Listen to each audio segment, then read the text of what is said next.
الشيطان الرجيم رب العالمين والصلاة والسلام عليك يا رسول الله الصلاة والسلام عليك يا حبيب الله الصلاة والسلام عليك يا رسول وعلى آلك وأصحابك يا نور الله۔ میٹھے میٹھے اسلامی بھائیوں، دارالفتاح اہل سنت سلسلے کے ساتھ حاضر ہیں۔ پاکستان کا جشن آزادی الحمدللہ آج منایا جا رہا ہے، 14 اگست ہے، اور مدنی چینل پر الحمدللہ اس حوالے سے خصوصی نشریات کا سلسلہ جاری ہے۔ آپ کل رات سے ہی مدنی مذاکرے سے شروع ہونے والی نشریات ملاحظہ فرما رہے ہیں۔ مختلف سلسلے آپ نے دیکھے مدنی مذاکرے میں، اس حوالے سے الحمدللہ بہت زیادہ گفتگو کی گئی۔ سارا دن سلسلوں کا معاملہ رہا، مختلف سلسلے مدنی چینل پر پیش کیے جاتے رہے، اور مختلف انداز سے اس حوالے سے جو بھی احکام تھے، گفتگو تھی، اس کو پیش کیا جاتا رہا۔ الحمدللہ دارالفتاح اہل سنت کے مفتیان کرام بھی اس وقت ہمارے ساتھ ہیں، اور جشن آزادی کے حوالے سے جو شرعی طور پر معاملات ہیں، جن کے حوالے سے شریعت کا کوئی حکم لازم آتا ہو، انشاءاللہ وہ بیان فرمائیں گے۔ بہت ہی اہم موضوع ہے، بہت ہی اہم گفتگو ہے، بہت ساری ایسی چیزیں کہ جو ہم سنتے رہتے ہیں، جن کے حوالے سے ہمیں غلط فہمیاں ہوتی ہیں جشن آزادی کے حوالے سے، وہ بھی انشاءاللہ سلسلے میں ان کی تصحیح کی جائے گی، اس کے حوالے سے حکم شرعی بیان کیا جائے گا۔ آپ ہمارے ساتھ رہیے، اول تا آخر ساتھ رہنے کی نیت کر لیجئے۔ ہو سکے تو جو مدنی پھول، جو احکام مفتی صاحب بیان فرمائیں، اس کو اپنے پاس نوٹ بھی فرما لیجئے، انشاءاللہ عز و جل بہت زیادہ فائدہ حاصل ہوگا۔ حصول برکت کے لیے درود پاک کی فضیلت سنتے ہیں۔ نبی کریم صلی اللہ تعالی علیہ وآلہ وسلم نے ارشاد فرمایا، جو کوئی شخص مجھ پر ایک مرتبہ درود پاک پڑھے، اللہ تعالیٰ اس پر 10 رحمتیں نازل فرماتا ہے۔ صلو علی الحبیب صلی اللہ تعالی علی محمد صلی اللہ تعالی علیہ وآلہ وسلم۔ حضور مرحبا کہتے ہیں سلسلے کے اندر، خاص طور پر آج سلسلے کے لیے آپ تشریف لے کر آئے۔ احکام شرعیہ بھی انشاءاللہ ہم آپ سے دریافت کریں گے، لیکن ایک آزاد وطن، ایک مسلمان کے لیے، ایک انسان کے لیے اس کی اہمیت کیا ہے، اور شرعی طور پر اگر ہم دیکھیں تو اس حوالے سے کیا چیزیں ہیں جو ہمیں پتہ چلنی چاہیے۔ الحمدللہ رب العالمین والصلاة والسلام علی سید الانبیاء والمرسلین، اما بعد فاعوذ باللہ من الشیطان الرجیم، بسم اللہ الرحمن الرحیم۔ دیکھیں، وطن عزیز پاکستان کی آج آزادی کا دن ہے۔ الحمدللہ 1947 14 اگست کو یہ وطن، جیسا کہ معروف و معلوم ہے کہ ہمیں یہ حاصل ہوا، اللہ تبارک و تعالیٰ کی بہت بڑی نعمت ہے۔ قرآن مجید، فرقان حمید اور احادیث طیبہ دونوں پر اگر غور و فکر کیا جائے گا تو ہمیں بہت ساری آیتیں، بہت ساری حدیثیں ایسی ملیں گی کہ جو آزادی کے اوپر اللہ تبارک و تعالیٰ کی ایک بڑی نعمت کو بیان کرتی ہیں۔ اللہ تبارک و تعالیٰ نے قرآن مجید فرقان حمید میں مختلف قوموں کے حالات کو بیان کیا ہے۔ قوم سمود، قوم صالح، قوم عاد کو بیان کیا، مختلف قوموں کے تذکرے بیان کیے، لیکن سب سے زیادہ تذکرہ اللہ تبارک و تعالیٰ نے بنی اسرائیل کا کیا ہے۔ بنی اسرائیل یہ یہود و نصارہ ان کو کہا جاتا ہے، حضرت یعقوب علیہ السلام کی اولاد کو۔ تو ان کے حالات کو بڑی تفصیل کے ساتھ قرآن پاک کے اندر ذکر کیا ہے، اور اس کے بیان کرنے کی وجہ یہی تاکہ چونکہ یہ قریب ترین قومیں ہیں، مسلمانوں کے دور سے بہت کم ان کا فرق ہے، اور اب بھی یہ موجود ہیں، تو ان کے حالات کو بڑی تفصیل سے بیان کیا، اور ان پر اللہ تبارک و تعالیٰ نے جو نوازشیں کی ہیں ان کا بڑی تفصیل کے ساتھ تذکرہ کیا ہے۔ قرآن پاک میں دوسرا ہی واقعہ جو بیان کیا گیا ہے تخلیق آدم علیہ السلام کے بعد، وہ بنی اسرائیل کے واقعات ہیں۔ اللہ تبارک و تعالیٰ نے پہلے پارے میں، 8ویں پارے میں، 13ویں پارے کے اندر، 16ویں پارے کے اندر، 23ویں پارے کے اندر جگہ جگہ پر بنی اسرائیل کا تذکرہ کیا، اور اس میں ایک بات کو ذکر فرمایا۔ یا بنی اسرائیل اذکروا نعمت اللہ علیکم، اذکروا نعمتی التی انعمت علیکم، اے بنی اسرائیل میری اس نعمت کو یاد کرو جو میں نے تم پر کی ہیں۔ نعمت یاد کرنے کا اللہ تبارک و تعالی نے ارشاد فرمایا۔ اب ان نعمتوں کا تذکرہ کرتے ہوئے ایک نعمت اللہ تبارک و تعالی نے یہ ارشاد فرمائی تو وَإِذْ نَجَّيْنَاكُمْ مِنْ آلِ فِرْعَوْنَ يَسُومُونَكُمْ سُوءَ الْعَذَابِ يُذَبِّحُونَ أَبْنَاءَكُمْ وَيَسْتَحْيُونَ نِسَاءَكُمْ وَفِي ذَلِكُمْ بَلَاءٌ مِّن رَبِّكُمْ عَظِيمٌ، یعنی اللہ تبارک و تعالی نے تم کو یعنی ہم نے تم کو آل فرعون سے، فرعونیوں سے نجات دی جو تم کو بہت برا عذاب دیا کرتے تھے، بہت تکلیف دیا کرتے تھے، تمہارے بچوں کو ذبح کرتے تھے، تمہاری عورتوں کو چھوڑتے تھے، اور اس میں تمہارے لیے تمہارے رب کی طرف سے بڑی آزمائش تھی۔ اب اس آیت میں اللہ تبارک و تعالی نے بنی اسرائیل کو اپنی نعمتیں یاد دلائیں، اور ان نعمتوں میں سے ایک نعمت اللہ تبارک و تعالی یہ یاد دلا رہا ہے کہ اس نے تمہیں آل فرعون سے یعنی فرعونیوں سے آزادی دی، نجات بخشی۔ اسی طرح موسیٰ علیہ نبینا و علیہ السلام نے جب اپنی قوم سے اللہ کی نعمتیں یاد کرنے کا ارشاد فرمایا تو فرمایا کہ یا قوم اذکروا نعمت اللہ علیکم، اے میری قوم اللہ کی نعمت یاد کرو، اذ انجاکم من آل فرعون یسومونکم سوء العذاب، کہ جب اس نے تمہیں آل فرعون سے نجات دی جو تمہیں دردناک عذاب دیا کرتے تھے۔ پھر وہی مضمون موسیٰ علیہ السلام نے بیان فرمایا۔ تو اس سے معلوم ہوا کہ ایک آزاد وطن اللہ تبارک و تعالیٰ کی بہت بڑی نعمت ہے کہ اللہ تبارک و تعالیٰ اپنی نعمت کو بیان فرما رہا ہے۔ بنی اسرائیل کے پر جو نعمتیں ہوئیں ان میں سے ایک نعمت یہ بیان کی کہ اللہ تبارک و تعالیٰ نے تمہیں فرعون سے نجات دی، اور فرمایا یا قوم ادخلوا الارض المقدسۃ التی، کہ اے میری قوم، موسیٰ علیہ السلام نے اپنی قوم سے کہا کہ اب اے میری قوم تم اس ارض مقدس کے اندر داخل ہو جاؤ، کتب اللہ لکم، کہ جو اللہ نے تمہارے لیے لکھ دی ہے، یعنی بیت المقدس کے اندر داخل ہو جاؤ۔ اللہ تبارک و تعالی نے بنی اسرائیل کو مشرق اور مغرب یعنی مصر اور جو فلسطین کے علاقے تھے ان کی مشرق و مغرب کے اندر سلطنت عطا فرمائی۔ تو اس کو اللہ تبارک و تعالی نے اپنی نعمت قرار دیا کہ ان کو ایک آزاد وطن ملا، ایک آزاد جگہ ملی جہاں پر وہ اللہ تبارک و تعالی کی فرما برداری کر سکتے تھے، اللہ تبارک و تعالی کی عبادت کر سکتے تھے۔ آل فرعون سے اللہ تبارک و تعالی نے ان کو نجات عطا فرمائی۔ تو اس سے معلوم ہوا کہ یہ اللہ تبارک و تعالی کی بہت بڑی نعمت ہے کہ اللہ تبارک و تعالی کوئی ایسا خطہ، کوئی ایسی جگہ مسلمانوں کو عطا فرمائے کہ جہاں پر وہ اللہ تبارک و تعالی کی عبادت کر سکیں، کفار کے ظلم و ستم سے محفوظ رہیں، اور یقیناً پاکستان کی صورت میں اللہ تبارک و تعالی نے یہ نعمت ہمیں عطا فرمائی ہے۔ تو اسی سے ہمارے سامنے وطن عزیز کی آزادی کی اہمیت جو ہے وہ واضح ہو جاتی ہے۔ اس کے علاوہ اور بہت سارے قرآن پاک کے اندر جو ہے وہ مقامات موجود ہیں جہاں پر اللہ کی نعمتوں کا تذکرہ موجود ہے۔ خود نبی کریم صلی اللہ علیہ وآلہ وسلم مدینہ منورہ تشریف لے کر گئے، اور مکے سے بھی آپ کو شدید محبت تھی، مدینے سے بھی آپ کو بہت زیادہ محبت تھی۔ مدینہ منورہ جانے کا مقصد کیا تھا کہ کفار، اگرچہ کہ آپ لوگ وہاں پہ غلام نہیں تھے، نبی کریم صلی اللہ علیہ وسلم غلام ہو بھی نہیں سکتے، نہ صحابہ کرام علیہم رضوان وہاں پر غلام تھے، لیکن مدینہ منورہ تشریف لے گئے، اس لیے لے کے گئے تاکہ وہاں پر جا کر اللہ تبارک و تعالیٰ کی عبادت کر سکے، کفار کوئی ظلم و ستم وہاں پر نہ کر سکے۔ تو اس سے بھی ہمیں ایک آزاد وطن کی اہمیت معلوم ہوتی ہے، ایک آزاد مملکت کی اہمیت معلوم ہوتی ہے کہ اللہ تبارک و تعالیٰ کی بہت بڑی یہ نعمت ہے۔ تو ہمیں اس کی قدر کرنی چاہیے، اور قرآن پاک اور حدیث طیبہ سے یہ بات بالکل واضح ہوتی ہے کہ یہ اللہ تبارک و تعالیٰ کی بہت بڑی نعمت ہے، اور خود اللہ تبارک و تعالیٰ اس نعمت کو یاد کرنے یعنی یاد کرنے سے مراد جو ہے اس کا شکر ادا کرنے کا حکم ارشاد فرمایا۔ سبحان اللہ۔ تو آپ نے ماشاءاللہ جو جواب عطا فرمایا اس میں حکم شرعی کی طرف اشارہ تو مل رہا ہے، لیکن ایک نعمت ہے، اللہ کی نعمت ہے، اللہ کی نعمتوں کو یاد کرنے کے مختلف انداز ہیں، لیکن جشن آزادی کی تقریبات منعقد کرنا، ایک جس طرح 14 اگست منائی جاتی ہے اور آج ملک بھر میں اس کے حوالے سے مختلف چیزیں کی گئیں،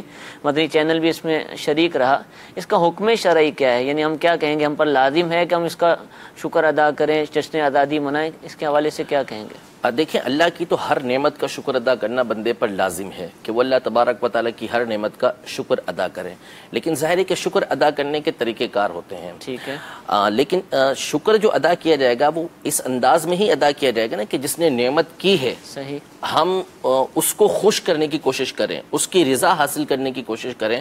اگر ایک بندہ مجھ پر انعام کر رہا ہے، مجھ پر نعمت کر رہا ہے، مجھے کچھ دے رہا ہے، تو اب اس کا مطلب یہ ہوگا کہ میں اس کے گھر پہ جو ہے نا وہ جا کے نقصان پہنچاؤں کہ تم نے میرے پر بڑا نعمت کی ہے، لیکن تمہیں فلاں چیز پسند نہیں ہے نا، تو میں تمہیں یہ کام کر کے دکھاتا ہوں، دیکھو میں تمہاری ناپسند کا کام کیسے کر کے دکھا رہا ہوں۔ تو یہ شکر نہیں ہوگا۔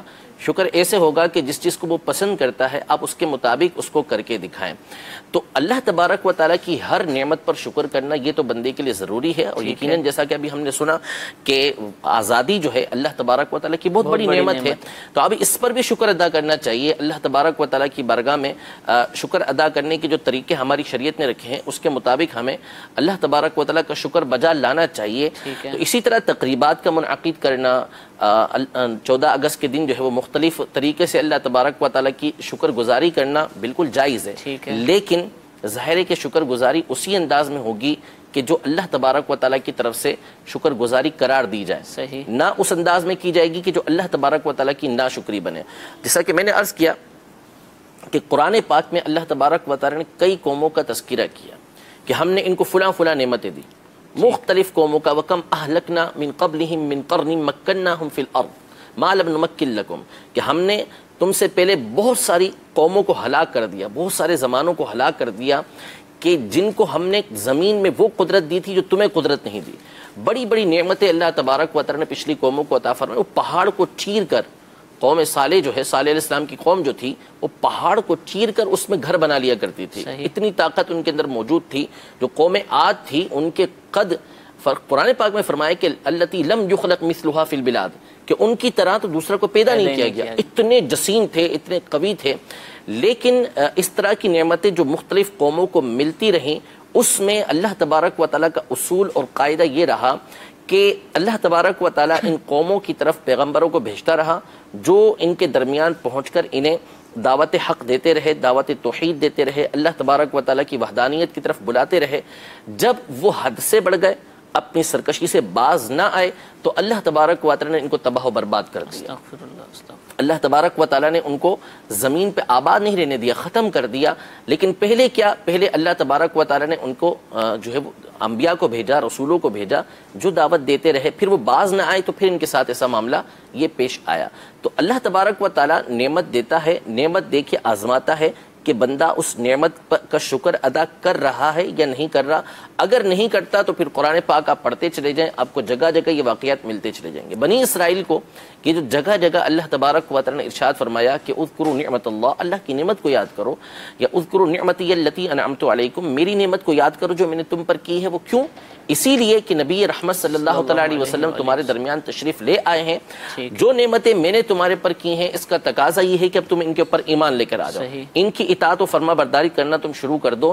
اگر تم یہ کرو گے تو تمہاری نعمتیں برقرار رہیں گی، تمہاری نعمتوں کے اندر اضافہ ہوتا چلا جائے گا۔ لیکن اگر اللہ تبارک و تعالیٰ کی اس نعمت کا شکر جیسے ادا کرنا ہے ویسے ادا نہیں کیا تو پھر بنی اسرائیل کے پاس جو نعمتیں تھیں وہ ان سے لے لی گئیں۔ حالانکہ یہ وہ قوم تھی کہ اللہ تبارک و تعالیٰ نے ان کے زمانے میں ان کو تمام کے اوپر فضیلت دی، وَإِنِّي فَضَّلْتُكُمْ عَلَى الْعَالَمِينَ، کہ تمہارے زمانے کی جتنی قومیں ہیں اللہ نے سب پر تم کو فضیلت عطا فرمائی ہے۔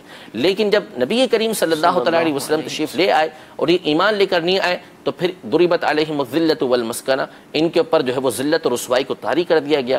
تو ضروری ہے کہ اللہ تبارک و تعالیٰ کا شکر اسی انداز میں ادا کیا جائے گا جس انداز میں اللہ تبارک و تعالیٰ کو راضی کیا جا سکے۔ تو آج ہمارے سامنے جو جشن آزادی کی صورت ہے یہ بیان کرنے کی ضرورت نہیں ہے کہ جو ہنگامہ ہمارے یہاں مچا ہوتا ہے اور جس انداز میں ہمارے نوجوان بالخصوص، چاہے وہ لڑکے ہوں چاہے لڑکیاں ہوں، جس انداز میں وہ جشن آزادی کی خوشیاں سیلیبریٹ کر رہے ہوتے ہیں، اللہ کی پناہ یہ تو ہو ہی نہیں سکتا کہ اس سے اللہ تبارک و تعالیٰ راضی ہو۔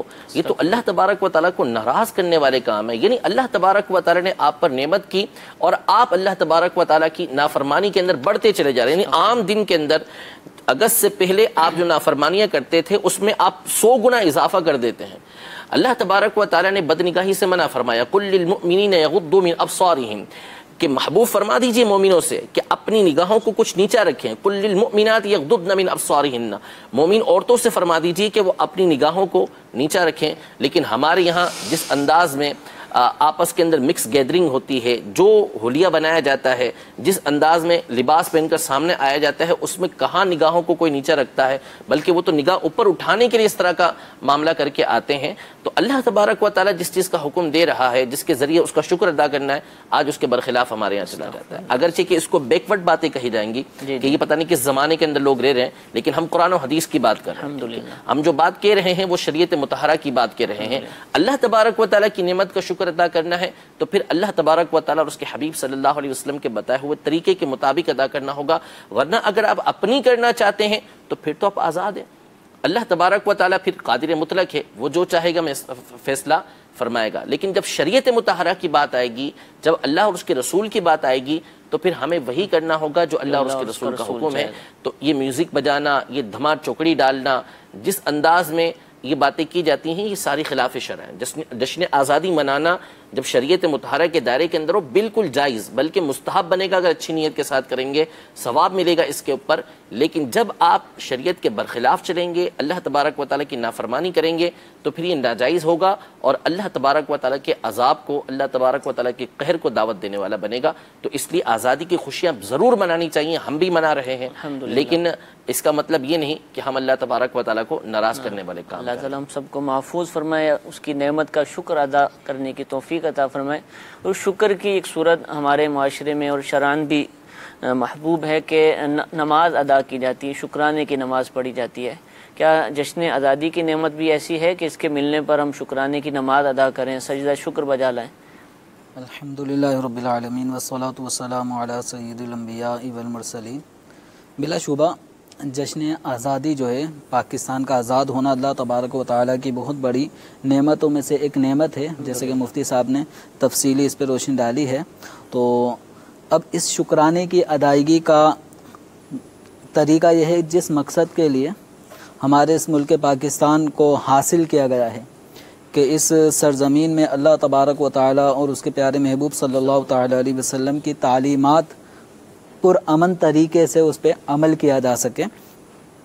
تو اب اس کے ساتھ ساتھ اگر کوئی نماز شکرانہ 2 رکعت نماز 4 رکعت نماز اگر وہ شکرانے کے طور پہ ادا کرتا ہے تو اس میں بلا شبہ کوئی حرج نہیں ہے، یہ بھی جائز کام ہے۔ اور اگر دیکھا جائے کہ شکرانے کے طور پہ عبادت کرنا یہ عمل اگر ہم دیکھا جائے تو اس کا ثبوت احادیث کی روشنی میں بھی مل رہا ہے، جیسے کہ بنی اسرائیل کے حوالے سے تفصیلی یہاں پہ کلام ہوا کہ جب اللہ تبارک و تعالیٰ نے فرعون کی قوم سے فرعون کو ہلاک برباد کر کے جب بنی اسرائیل کو نجات عطا کی تھی تو وہ دن تھا 10 محرم الحرام، اور بنی اسرائیل یعنی جو یہودی جو مدینہ منورہ میں رہائش پذیر تھے تو وہ روزہ رکھا کرتے تھے 10 محرم الحرام کے دن۔ اور نبی کریم صلی اللہ تعالیٰ علیہ وسلم سے جب اس بارے میں گفتگو ہوئی کہ یہ یہود اس دن کی تعظیم کرتے ہیں، روزہ رکھتے ہیں، تو آپ صلی اللہ تعالیٰ علیہ وآلہ وسلم نے اس کی وجہ جب دریافت فرمائی تو یہودیوں نے کہا کہ اس دن ہمیں بنی اسرائیل کو آزاد کیا گیا تھا، فرعون کے ظلم و ستم سے بنی اسرائیل کو نجات نصیب ہوئی تھی، تو ہم اس دن کے شکرانے کے طور پہ اس کو ہم روزہ رکھ کے مناتے ہیں۔ تو نبی کریم صلی اللہ تعالیٰ علیہ وآلہ وسلم نے صحابہ کرام علیہم رضوان سے فرمایا نحن احق یا نحن اولا بموسیٰ، کیا موسیٰ علیہ السلام کے زیادہ قریب ہیں اس معاملے میں کہ ہم اس کی موافقت کریں۔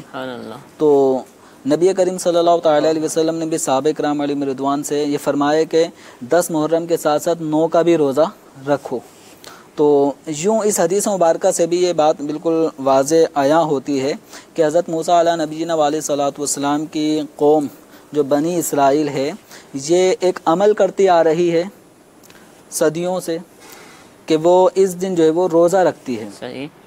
تو حضرت موسیٰ علیہ نبینا علیہ صلاۃ والسلام کی قوم بنی اسرائیل کے اس عمل کو نبی کریم صلی اللہ تعالیٰ علیہ وسلم نے برقرار رکھتے ہوئے اپنی امت میں اس عمل میں مزید کہ یہودیوں کی مخالفت بھی ہو جائے اور موسیٰ علیہ صلاۃ والسلام کی قوم کو جو ایک نجات ملی تھی فرعون کے ظلم و ستم سے، تو اس کا ایک شکرانے کا عمل بھی باقی رہے اور یہودیوں سے مخالفت بھی ہو جائے۔ تو آپ صلی اللہ تعالیٰ علیہ وسلم نے 9ویں تاریخ کا وہ بعض روایتوں میں اس 10 کے بعد بھی ایک روزے یعنی 11ویں تاریخ کا روزہ رکھ کے ان کی مخالفت بھی ہو جائے اور نفس شکرانے کے طور پہ روزہ کا رکھنے کا عمل بھی پایا جائے۔ تو اس حدیث مبارکہ سے ظاہر ہے کہ شکرانے کے طور پہ کسی جو نعمت ملی آزادی کی صورت میں تو اس آزادی کے نعمت کو ہمیشہ یاد رکھنے کے لیے ایک روزہ رکھ کے منایا جا رہا ہے۔ تو اگر کوئی یوں نماز پڑھتا ہے 2 رکعت پڑھے 4 رکعت پڑھے یا کوئی اور نیک عمل ایسا کرتا ہے جو خاص جشن آزادی کے حوالے سے وہ منانا چاہتا ہے، وہ شرعاً اس کو وہ لازم اور واجب بھی نہیں سمجھتا، ٹھیک ہے، تو اس میں کوئی حرج نہیں ہے، بالکل نماز شکرانہ ادا کی جا سکتی ہے۔ حضور جیسا کہ ابھی مفتی صاحب نے فرمایا کہ ہم حکم شرعی بیان کریں گے تو ہو سکتا ہے کہ کچھ لوگ بیک ورڈ گئے ہیں، ملی جو نغمے ہوتے ہیں جس کے اندر اشعار بھی اگر درست ہیں اس کو میوزک کے ساتھ پڑھنا۔ ابھی چند دن پہلے آپ ساتھ ہی تھے، ہم مفتی صاحب بھی تھے کہ ایک جگہ ہم بیٹھے تو وہاں پر انہوں نے وہ کوئی میوزک چلا دیا تو ان کو جب منع کیا کہ اس کو بند کرے تو انہوں نے کہا یہ تو ملی نغمہ ہے، یہ تو پاکستان کا ہے. تو شاید لگتا ہے کہ شاید ان چیزوں کو بظاہر وہ لوگ تو نہیں لگتا کہ وہ میوزک کو ہی منع کرتے ہوں، لیکن اوورحال وہ اس کو یہ سمجھ رہے تھے کہ اس پر ان کو کیوں کلام ہو رہا ہے، کہ یہ تو میوزک ہے اور اس کے اندر ایک ملی نغمہ سنایا جا رہا ہے، پاکستان کے حوالے سے کوئی اشعار ہیں اس کے ساتھ. تو کیا ایسا ہے کہ کوئی پاکستان کے ساتھ آج بھی کئی لوگ ایسے ہیں کہ بظاہر جو دیندار نظر آتے ہیں لیکن ان چیزوں کے اندر وہ بالکل اوائڈ نہیں کر رہے ہیں، تو کیا یوم آزادی کے موقع پر کوئی اجازت مل جاتی ہے، رخصت ہے؟ دیکھیں پھر جب ہم نے ان سے ریکویسٹ کی کہ اس کو بند کر دیں جی جی تو وہ بہرحال مانے نہیں. جی جی تو حکم شرع پہ عمل کرتے ہوئے پھر ہم وہاں سے چلے آئے تھے. وہاں پھر ہم نے جو کھانے کا ایک سلسلہ ارادہ تھا وہ ترک کر دیا تھا. تو اصل یہ ہے کہ موسیقی، مزامیر جو یہ ناجائز ہیں. ٹھیک ہے. تو اب یہ چاہے ملی نغمے کے ساتھ ہوں یا نعت شریف کے ساتھ ہوں یا قوالی کے ساتھ ہوں تو مزامیر کی اجازت نہیں ہے. تو اس حوالے سے اجتناب کرنا چاہیے. تو جو اس طرح کر رہے ہیں ان کو اس سے گریز کرنا چاہیے کہ یہ جن جشن آزادی کا ہے اس کو اللہ تبارک و تعالیٰ کی رضا جوئی کے کاموں میں گزاریں، اور جو شریعت مطہرہ نے جن جن چیزوں کی گنجائش رکھی ہے تو ان چیزوں کو بروئے کار لاتے ہوئے جشن آزادی منائی جا سکتی ہے. لیکن ناجائز کاموں کو اس میں شامل نہ کیا جائے. تو موسیقی ایک ناجائز شے ہے، اس سے بچنا چاہیے. البتہ ملی نغمے وغیرہ اشعار تو پڑھ سکتے ہیں. رہا معاملہ وہ اشعار کا، موسیقی پہ سارا کلام ہوا، رہا معاملہ اشعار کا. تو ہمارے یہاں جو سنائے جاتے ہیں ملی نغمے ان میں اکثر جو کلمات ہیں وہ بالکل جائز ہیں. اگر کوئی بغیر موسیقی کے، بغیر مطلب میوزک کے اگر گاتا ہے یا سنتا ہے تو اس میں حرج نہیں ہے. جیسے مدنی چینل پر بھی پاکستان کے حوالے سے دعائے کلمات اور کچھ اس طرح کے جو ترانے ہیں باقاعدہ پڑھے جاتے ہیں. جیسے پاکستان کا اپنا جو قومی ترانہ ہے اس میں پاکستان کی گویا سربلندی کے لیے، ترقی عروج کے لیے، اور اس کو زوال نہ لگے، یہ آزاد رہے، پاکستان زندہ باد، پائندہ آباد، یہ اس طرح کے کلمات کیا ہیں؟ یہ سب دعائیہ کلمات ہیں، بہت جامع کلمات ہیں. الحمدللہ. یعنی امیر اہل سنت نے بھی، جیسے آج پیر کا دن بھی ہے، گزر گیا اسلامی لحاظ سے، تو کل مدنی مذاکرے میں خاص یعنی روزہ آج کے دن رکھنے کی ترغیب دی گئی کہ ایک تو یہ کہ آزادی کا دن، دوسرا یہ کہ پیر کا دن بھی ہے، اور پیر کے دن روزہ رکھنا سنت بھی ہے. تو اس لیے باقاعدہ اعلان بھی ہوا. اور یہ کہ پاکستان کی جو قومی سبزی ہے یعنی بھنڈی، تو وہ بھی باقاعدہ یعنی کوشش یہ کی گئی کہ سحری کے اندر جو ہے وہ امیر علیہ سنت نے کہا کہ میں تو بہرحال جو گھر سے پک کے آتا ہے امیر علیہ سنت کا، اس میں تو آپ نے فرمایا میں تو یہ بھنڈی ہی اس سے سحری کروں گا. باقی یہ کہ کوشش کریں گے کہ جو سحری کر رہے ہیں ان کے لیے بھی بھنڈی بنائی جائے، پاکستان کی قومی سبزی جو ہے.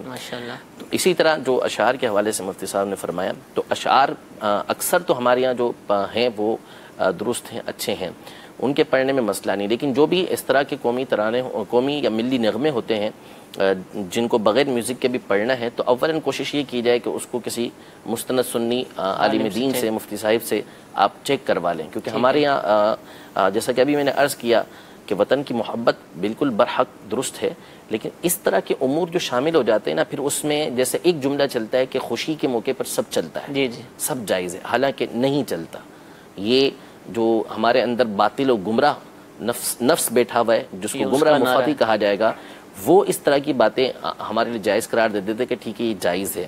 تو آپ اس حوالے سے جب بھی اگر آپ اسلامی احکام پر عمل کرنا چاہتے ہیں، اور اسلامی احکام ہی پر ہمیں عمل کرنا ہے، یہ ملک پاکستان ہم نے اسلام ہی کے نام پر حاصل کیا، کیونکہ جو مقصد تھا پاکستان کو حاصل کرنے کا وہ یہی تھا. اگر آپ یہ کہتے ہیں کہ آپ کو یہاں پر اس طرح کی کھلی آزادی جو آپ چاہ رہے ہیں وہ تو آپ کو مشترکہ ہندوستان کے اندر بھی ملی ہوئی تھی، یعنی وہ بعد میں بھی ملنی تھی اس طرح کے انداز. پاکستان کو حاصل کرنے کے لیے جس طرح ہمارے لیڈرز نے، ہمارے علماء اہل سنت نے کوشش کی، وہ کیوں کی تھی؟ وہ اسی لیے کی تھی نا تاکہ ہم اس ملک میں آ کر بحیثیت مسلمان ایک مسلمانوں والی زندگی گزار سکیں. دو قومی نظریہ مقصد کیا تھا؟ وہ یہی تھا کہ ہم یہاں آئیں گے تو ایک مسلمان جس طریقے سے زندگی گزارتا ہے اس انداز میں گزار سکیں. تو ظاہر ہے کہ مسلمانوں والی زندگی کے لیے آپ کو قرآن و سنت کی طرف رجوع کرنا پڑے گا، قرآن و سنت کی طرف آنا پڑے گا. اس کے جاننے والوں کی طرف آپ کو آنا پڑے گا، نہ یہ کہ آپ جو ہے وہ ایسے افراد کی طرف جا کے پوچھیں گے قرآن و سنت کی زندگی گزارنے کہ جن کو قرآن پڑھنا ہی نہیں آتا، جن کو حدیث کا لفظ بولنا نہیں آتا، جن کو سنت کا لفظ بولنا نہیں آتا، آپ ان سے جا کے کیسے قرآن جو ہے وہ یہ پوچھیں گے کہ ہم نے اسلامی تعلیمات پر کیسے عمل کرنا ہے۔ تو اگر پاکستان کی جو بنیاد ہے، جس مقصد کے لیے پاکستان کو حاصل کیا گیا ہے، اس مقصد پہ عمل کرنا ہے، تو پھر ہمیں علماء اہل سنت کی طرف رجوع کرنا پڑے گا، وہ علماء اہل سنت کہ جنہوں نے اس ملک پاکستان کو حاصل کرنے کے لیے لازوال قربانیاں دی ہیں۔ یہ ملک پاکستان علماء اہل سنت کی قربانیوں کا ثمر ہے۔ قائد اعظم محمد علی جناح کے ساتھ اور مسلم لیڈرز کے ساتھ ہی علماء اہل سنت کھڑے ہوئے تھے کہ جو چٹان کی طرح جمے ہوئے تھے۔ ہمارے بہت سارے علماء کے اقوال موجود ہیں کہ اگر محمد علی جناح صاحب ہٹ بھی گئے تو ہم کسی صورت پاکستان کے مطالبے سے ہٹنے والے نہیں ہیں، وہ ہٹے نہیں، لیکن ان کے اقوال موجود ہیں۔ پیر جماعت علی شاہ صاحب رحمۃ اللہ تعالیٰ علیہ، صدر الافاضل رحمۃ اللہ تعالیٰ علیہ، مولانا عبدالحمید بدایونی رحمۃ اللہ تعالیٰ علیہ، بڑے بڑے ہمارے اسلاف جو ہیں وہ پاکستان کو حاصل کرنے کے لیے کھڑے ہوئے تھے، اور انہوں نے پوری تحریکیں چلائی تھی، کیونکہ ایسے افراد موجود تھے اس زمانے میں کہ جو علم والے کہلاتے تھے، لیکن انہوں نے پاکستان کی مخالفت میں کھڑے ہو کر پاکستان کی مخالفت کی تھی۔ تو یہ علماء اہل سنت تھے کہ جو اس وقت مسلم لیڈرز کے ساتھ کھڑے ہوئے تھے، اور ان کے ساتھ بلا شبہ لاکھوں کی تعداد میں ان کے چاہنے والے، ان کے مریدین تھے کہ جو ان کی تحریک پر، ان کی آواز پر لبیک کہتے ہوئے اس تحریک کے اندر شامل ہوئے تھے، اور نتیجہ ہمیں پاکستان کی صورت کے اندر حاصل ہوا تھا۔ لہذا اگر ہم اس نتیجے کو حاصل کرنا چاہتے ہیں، اس مقصد کو حاصل کرنا چاہتے ہیں، تو پھر ان علماء کی طرف رجوع کریں، قرآن و حدیث کی طرف رجوع کریں۔ انشاءاللہ تبارک و تعالی یہ جو ہمارے ملک کے اندر پریشانیاں، مصیبتیں آتی ہیں، حالانکہ یہ ملک اللہ تبارک و تعالی کی کیسی نعمت ہے کہ جس کا ہم تصور بھی نہیں کر سکتے۔ یہ اللہ تبارک و تعالیٰ کی کروڑ نعمتوں سے مملو ہے، یعنی کیا ہمارے ملک کے اندر نہیں ہے، کیا چیز اللہ تبارک و تعالیٰ نے ہمیں عطا نہیں فرمائی، لیکن اس کے باوجود جو پریشانیاں ہیں، جو مصیبتیں ہیں، جن مسائل کے اندر ہم گھرے ہوئے ہیں، یہ تمام کا تمام کیوں ہیں؟ اس لیے کہ ہم نے اللہ تبارک و تعالیٰ کی اس نعمت کی ناقدری کی ہے۔ اللہ تبارک و تعالیٰ نے ہمیں نعمت دی، ہمیں شکر ادا کرنا تھا۔ ہم اگر شکر ادا کرتے تو لئن شکرتم لازیدنکم، آج جو کروڑ اربوں خربوں روپے کی معدنیات ہمارے اندر موجود ہونے کے باوجود ہمارا ملک مقروض کیوں ہے؟ ہم کیوں جو ہے وہ دوسروں کے سامنے ذلیل و رسوا ہوتے ہیں؟ کیوں کیا وجہ ہے؟ وجہ یہی ہے کہ ہم نے اللہ تبارک و تعالیٰ کی نعمتوں کی ناقدری کی ہے۔ جس طرح ہمیں اللہ تبارک و تعالیٰ کا شکر ادا کرنا چاہیے تھا، ویسا ہم نے شکر ادا نہیں کیا۔ اگر آج بھی ہم اللہ تبارک و تعالیٰ کا شکر ادا کریں تو اللہ کا وعدہ سچا ہے، لئن شکرتم لازیدنکم، کہ اگر تم اللہ تبارک و تعالیٰ کا شکر ادا کرو گے تو نعمتیں صرف برقرار نہیں رہیں گی، بلکہ اللہ تبارک و تعالیٰ تمہاری نعمتوں کو مزید بڑھا دے گا۔ لازیدنکم، میں تمہاری نعمتوں کو اور بڑھاؤں گا، مزید کروں گا۔ تو اس لیے بہت ضروری ہے کہ اگر ہم اپنے تمام کے تمام مسائل کا حل چاہتے ہیں، ہم یہ چاہتے ہیں کہ ہمارے ملک کے اندر اور ترقی ہو، ہمارے ملک کے اندر امن و سکون سلامتی ہو، تو پھر ہم اللہ تبارک و تعالیٰ کا شکر ادا کریں، اس کی فرما برداری کریں، اس کے احکام کو مانیں۔ آپ دیکھیں گے کہ ملک پاکستان جو ہے وہ انتہائی تیزی کے ساتھ ترقی کرتا چلا جائے گا۔ سبحان اللہ، سبحان اللہ۔ ایک کال سلسلے کے اندر شامل کرتے ہیں، اور اس کے بعد پھر بہت ہی اہم ایک سوال ہے، حدیث پاک، ایک جملہ ہے جس کو حدیث پاک کہا جاتا ہے۔ مفتی صاحب سے پوچھیں گے کیا حدیث ہے یا نہیں، اس کا مطلب کیا ہے، وہ بھی پوچھیں گے۔ ایک کال سلسلے میں شامل کرتے ہیں، جی چلائیے۔ محمد شکیل قادری فالیہ شہر سے عرض کر رہا ہوں، دارالفتاح اہل سنت میں میرا مفتی صاحب سے سوال ہے کہ اگر کوئی شخص یہ کہے کہ یوم آزادی منانا بدعت ہے اور یہ کہیں سے ثابت نہیں ہے، تو اس بارے میں آپ کیا فرماتے ہیں؟ جزاک اللہ خیرہ۔ جی، جشن ولادت پر ہم یوم آزادی کی مثال دیتے تھے کہ وہ کیوں مناتے ہیں، تو کچھ لوگ ایسے بھی ہیں کہ اس کو بھی بدعت کہہ کر، ویسے بہت مشکل ہے کہ کسی نے اس طرح کی بات کی ہو کہ یہ بدعت ہے۔ بہت بڑے مسائل اس کے لیے کھڑے ہو جائیں گے کہ اگر وہ اس طرح کی بات کہے گا تو، کیونکہ وہ لوگ کہ جو اس کو تو برداشت کر سکتے ہیں کہ یوم جشن ولادت کو بدعت کہہ دیا جائے، اس بات کو وہ برداشت نہیں کریں گے۔ پہلی بات تو یہ ہے کہ یہ بدعت ہے، یعنی بدعت سے مراد کیا؟ بدعت حسنہ، یعنی اگر اچھے انداز میں کیا جائے، جیسے مدنی چینل کر رہا ہے، جیسے الحمدللہ علماء اہل سنت کرتے ہیں، جیسے دعوت اسلامی کر رہی ہے، یہ بہت اچھی بدعت ہے، بہت اچھا طریقہ کار ہے کہ اس انداز میں جشن آزادی کو منایا جائے۔ ہاں، بدعت جو بدعت قبیحہ ہے وہ ہماری عوام کر رہی ہے، عوام کی اکثریت کر رہی ہے، اس سے انکار نہیں ہے ٹھیک ہے کہ اس طرح کی میوزک بجانا کہ جس سے چلنے والا بیچارہ پریشان ہو، بہت تکلیف جو تکلیف کے اندر مبتلا ہوتا ہے اس کو پتہ ہوتا ہے، فائرنگ کرنا، اس طرح کے معاملات کرنا یہ واقعی بدعت قبیحہ ہے، ہم اس کا انکار کرتے ہیں کہ بالکل نہیں ہونا چاہیے، لیکن نفس آزادی کو منانا یہ بالکل شکر ادا کرنا، جیسا کہ ابھی مفتی صاحب نے بتایا حدیث پاک کی روشنی میں بالکل کوئی اس کے اندر حرج نہیں ہے۔ اور پھر یہ تو وہ بات ہے کہ عید الوطنی کہا جاتا ہے اس کو عرب دنیا کے اندر، عید الوطن، عید الوطنی، یعنی اس سے مراد یہ ہوتا ہے کہ جس دن آزادی حاصل ہوئی، تو اب وہ جو آزادی حاصل ہوئی وہ تو اللہ بہتر جانتا ہے، لیکن عید الوطنی اس کا مطلب کیا ہوا کہ ایک تو وطن کی آزادی کو عید کا نام دیا، ہم جشن ولادت کے دن کو عید کہتے ہیں تو بہت سو کو تکلیف ہوتی ہے، لیکن عرب شریف کے اندر جو ہے وہ یوم آزادی کو عید الوطنی کہا جاتا ہے، اور وہ وہاں پر منائی بھی جاتی ہے، اس میں کسی کو انکار بھی نہیں ہوتا، تو اس لیے جشن آزادی منانے کے اندر کوئی حرج نہیں ہے، بس شریعت مطہرہ کے دائرے کے اندر منائیں۔ شریعت اچھا حضور، وطن کے حوالے سے جب بھی گفتگو ہوتی ہے، اب وہ عجیب و غریب کانٹیکٹ میں بھی پیش کرتے ہیں، لیکن ایک لفظ بولا جاتا ہے، ایک جملہ بولا جاتا ہے، بچپن سے سنتے آ رہے ہیں، حب الوطنی من الایمان، اس کو بطور حدیث کے زیادہ تر ہم سنتے ہیں کہ حدیث پاک میں ہے حب الوطنی من الایمان، کیا ہے یہ حدیث پاک ہے یا قول ہے کسی بزرگ کا؟ اس کے حوالے سے کیا شریعت کا؟ دیکھیں پہلی تو مختصر بات تو یہ عرض کر دوں کہ حدیث کے الفاظ نہیں ہیں، ٹھیک ہے، یعنی نبی کریم صلی اللہ علیہ وسلم کا ایسا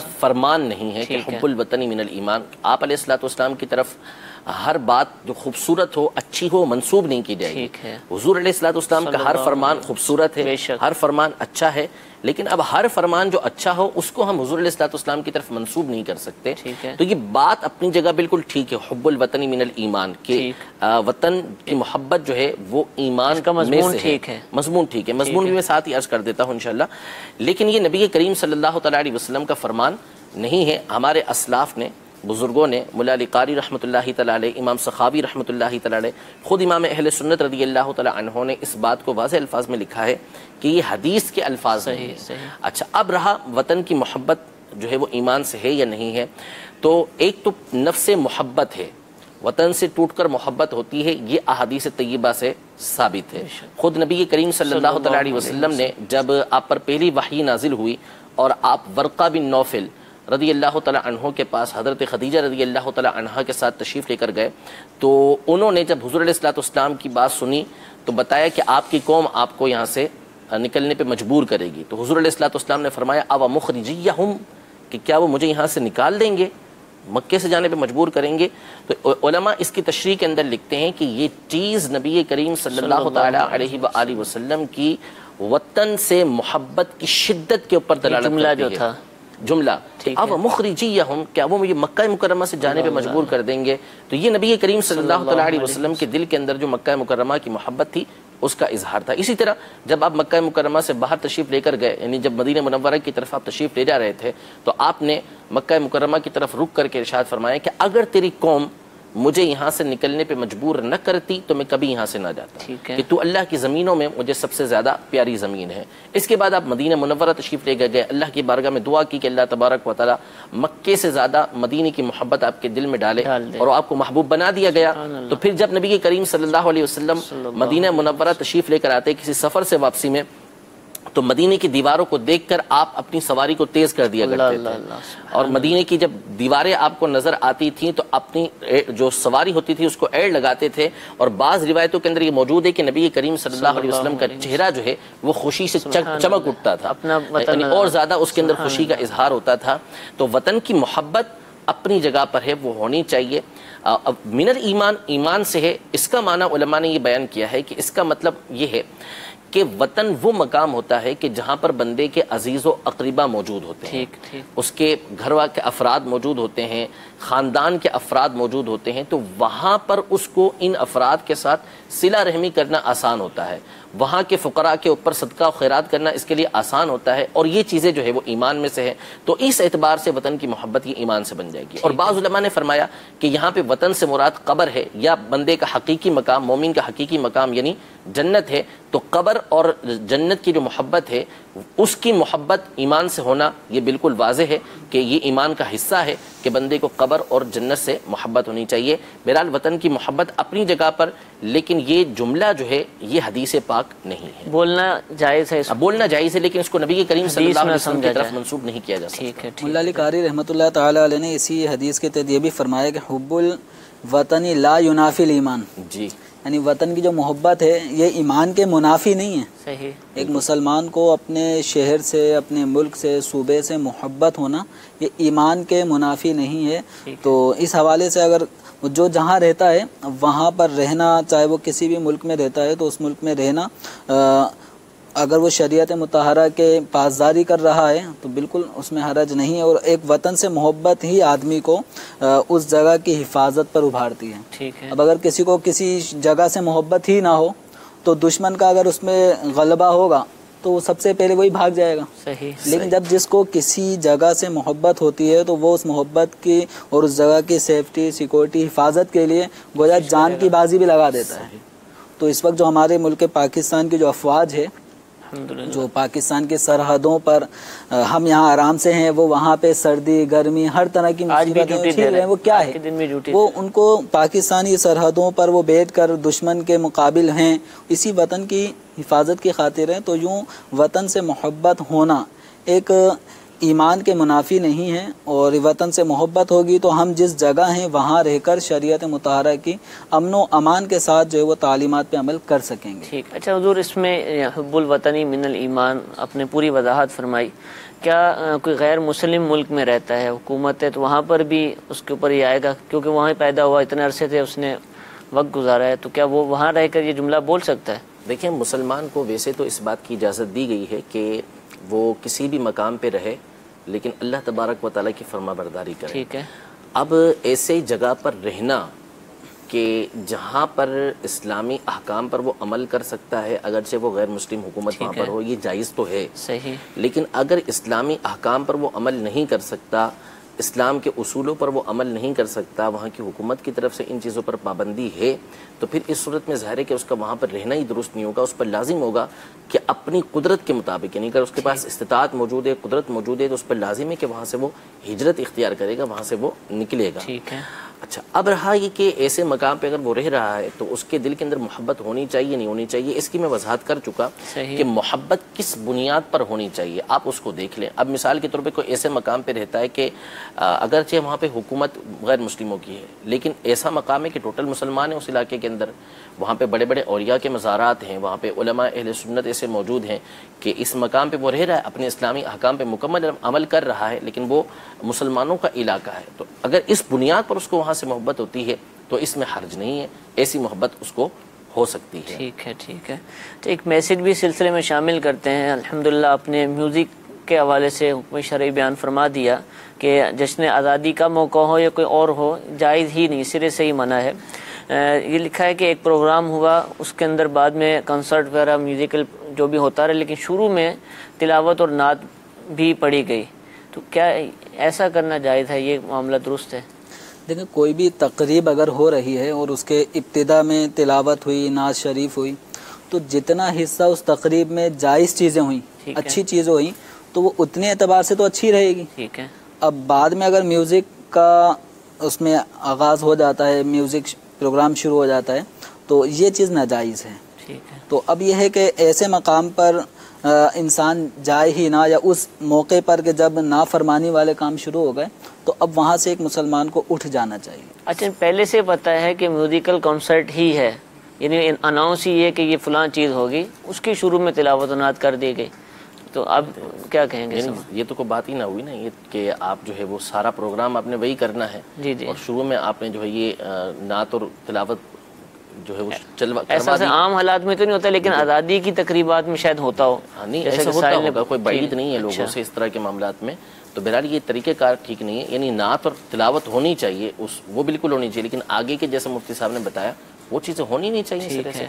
اگر پتہ ہے تو بندہ وہاں جائے نہ، اور ایسا کیا بھی نہ جائے، اس سے بچنا چاہیے. کچھ احکام کی طرف بھی آتے ہیں، بیجز لگائے جاتے ہیں، مختلف طرح کے مختلف انداز کے لگائے جاتے ہیں، پلاسٹک کے بھی ہوتے ہیں، اسٹیل کے بھی ہوتے ہیں، اور کاغذ گتے وغیرہ کے بھی بنے ہوتے ہیں. یہ لگانا، ان کو لگا کر نماز پڑھنے کے حوالے سے کیا احتیاط ہے، حکم شرعی کیا ہے اس حوالے سے؟ دیکھیں، جیسے جشن آزادی کے حوالے سے بیجز ہو گئے، یا عید میلاد النبی کے حوالے سے بیجز ہو گئے، نالند شریف کا بیج ہوتا ہے، تو شرعی حوالے سے اس کے لگانے میں کوئی حرج نہیں ہے. اب یہ چاہے کسی دھات کا بنا ہوا تھا یا کاغذ گتے کا تھا، یا جیسے دعوت اسلامی کی طرف سے اب یہ مفتی صاحب کا بھی لگا ہوا ہے، پاکستان کا مطلب کیا، لا الہ الا اللہ، کون ہمارا رہنما، محمد رسول اللہ صلی اللہ علیہ وسلم. تو اس میں بھی کوئی حرج نہیں ہے. تصویر بنی، اگر اس تصویر، اگر کسی جاندار کی تصویر بنی ہوئی ہے، کسی کے چہرہ اس میں بالکل واضح ہے، تو ایسے تصویر والے بیج کو لگا کر اب نماز نہیں پڑھیں گے کہ اس میں کراہت پیدا ہوگی. تصویر والا لگانا بھی تصویر والا لگانا بھی نہیں چاہیے کہ اس میں تصویر کی تعظیم ہے، اور تصویر کی تعظیم کرنا جائز نہیں. رہا معاملہ نارمل، اگر بغیر تصویر کے دھات کے، کاغذ کے، گتے کے، اس طرح کے جو بیجز ہیں، اس کا لگانا جائز ہے. البتہ مرد حضرات کے لیے یہ جائز نہیں ہے کہ جو بعض مرد حضرات لاکٹ، چین والا لاکٹ ہوتا ہے، اور اسی میں جو لاکٹ ہے وہ پاکستان کا کوئی جھنڈا بنا ہوا ہے یا کوئی بھی چیز بنی ہوئی ہے، تو مرد کے لیے دھات کا استعمال، دھات والی چین اس کا استعمال کرنا یہ جائز نہیں ہوگا. خواتین کے لیے استعمال کرنا جائز ہے. ٹھیک ہے، وقت ہمارا بالکل ختم ہو چکا. آخری سوال اور مختصراً جواب چاہوں گا. چہرے کو پینٹ کیا جاتا ہے، مدنی مذاکرے میں بھی بیان ہوا، لیکن نئے ناظرین ہوں گے، اس کے حوالے سے مختصراً فرمائیں. آج کل جیسے آج ہی کے دن جب میں سلسلے کے لیے آ رہا تھا تو بہت سارے مطلب چہروں پہ لڑکوں نے اپنے پینٹ کیے ہوئے تھے، اور بعض عجیب و غریب حلیے میں، یعنی جس کو کہیں کہ مرغے کے جو بال ہوتے ہیں نا، اس طرح کے بالوں کو اپنے سروں پہ ہرے اور سفید کلر کے لگا کے، کہ اولاً دیکھنے میں وہ عجوبہ لگ رہا تھا. ٹھیک ہے. تو اب جو چہرے کا جو پینٹ ہے، اگر پینٹ اس طرح کا کیا گیا ہے کہ جس سے چہرہ بدنما ہو گیا، بگڑا ہوا لگ رہا ہے، تو آدمی خود اپنے آپ کو شیشے میں دیکھے تو اس کو لگے گا کہ جب میں صبح بغیر منہ دھلا ہوتا ہے تو اس وقت بھی اس سے اچھا لگ رہا ہوتا ہوں. تو عجیب و غریب انداز کا وہ فیس بنایا ہوا ہوتا ہے جس سے چہرے کے اندر بگاڑ پیدا ہو رہا ہے، بدنما لگ رہا ہے. تو ایسا چہرے کو کرنا، چاہے اپنا یا کسی دوسرے کا چہرہ، یہ جائز نہیں ہے. البتہ جیسے بعض چھوٹے بچوں کے گال پہ ایک چھوٹا سا پاکستانی جھنڈا بنا دیا جاتا ہے، اسٹار بنا دیا جاتا ہے، جو دکھنے میں بھی بڑا بھلا اور پیارا سا لگتا ہے، تو اس میں کوئی حرج نہیں ہے. لیکن وضو وغیرہ کے معاملات اپنی جگہ رہیں گے، چاہے پینٹ کرنا جائز ہو، جائز صورت ہو یا ناجائز صورت ہو، کیونکہ یہ پینٹ اس کا جو جرم ہے نا وہ تہ بنتی ہے. تو اس سے اگر کسی کا وضو نہیں ہے، اب وہ وضو کرے گا اور پینٹ لگا ہوا ہے تو کھال پہ پانی نہیں پہنچے گا، جس کی وجہ سے وضو نہیں ہوگا. غسل فرض تھا تو فرض غسل نہیں اترے گا جب تک کہ اس پینٹ کو نہ چھڑایا جائے. تو اس حوالے سے غور کرنا چاہیے. ٹھیک ہے، جزاک اللہ. میٹھے میٹھے اسلام بھائی، آج آپ نے حب الوطنی من الایمان، جشن آزادی سے متعلق الحمدللہ حکم شرعی، احکام شریعت سنے.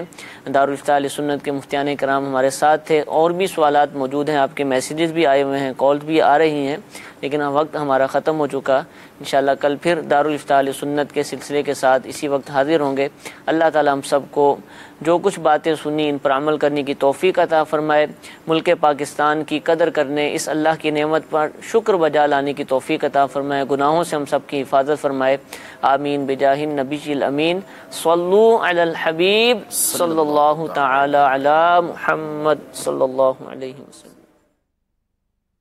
گزارے کیسے زندگی،